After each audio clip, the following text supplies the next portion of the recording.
Number 1. Site de la Voile Eric Tabarly. The only museum in Europe entirely dedicated to sailing, this attraction is an interactive and child-friendly celebration of the sport. Each year there's a new high-profile main exhibition, which revolves around modern long-distance racing and navigation. Number 2. Keroman Submarine Base. Despite most of Lorient being flattened during the Allied bombing raids in the Second World War, this gargantuan Nazi submarine base survived almost unharmed and couldn't be taken until the war ended. It was later reused by the French Navy until being turned into a visitor attraction by the city. Number 3. Tour de la Découverte. In the port enclosure on Lufawettic Hill is this 40-meter granite watchtower that was built in 1786 to replace a smaller earlier structure. Although it looks a lot like a lighthouse, that was never the building's purpose, as the tower was intended to monitor port activity and keep an eye out for smugglers. Number 4. Espace Découverte. Also at Lorient's submarine base is Le Fleur, a Daphne-class craft, launched in 1960 and active until 1989.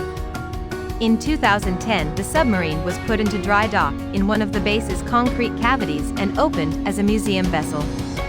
So a day out at this attraction is a trip through the cramped but interesting confines of a Cold War-era vessel.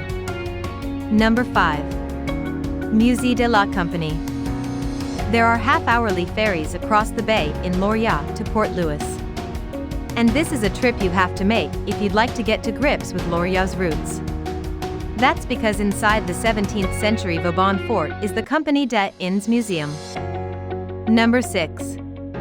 Hôtel Gabriel. When you're in Lorient, find out if there's going to be something going on at the Hôtel Gabriel, which holds regular workshops and exhibitions. This 18th century neoclassical palace in the port enclosure was once the sales rooms for the French East India Company. Number 7. Keroman Port. For a lot of visitors, the appeal of a place like Lorient lies in simply being here and observing all the activity of a real port city. The Keroman fishing port deserves a mention, as it's France's second most productive for tonnage of fish caught, just behind Boulogne-sur-Mer. Number 8. FC Lorient. The city has a football team to proud of, as plucky FC Lorient have clung to the top flight of French football for many years despite almost impossible odds. In that time they've developed some future France internationals like Laurent Koscielny and Kevin Gamero. Number 9. Notre-Dame-de-Victoire. In the post-war years, Lorient embraced modern design for its rebuild.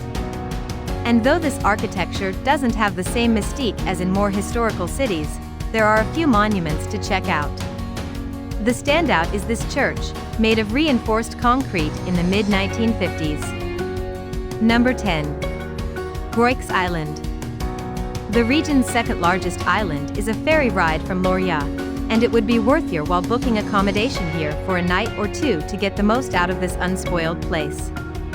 A walking trail hugs the island's coastline and will bring you past little beaches with slender ribbons of white sand. Hope you like this video. For more videos, please subscribe to our channel.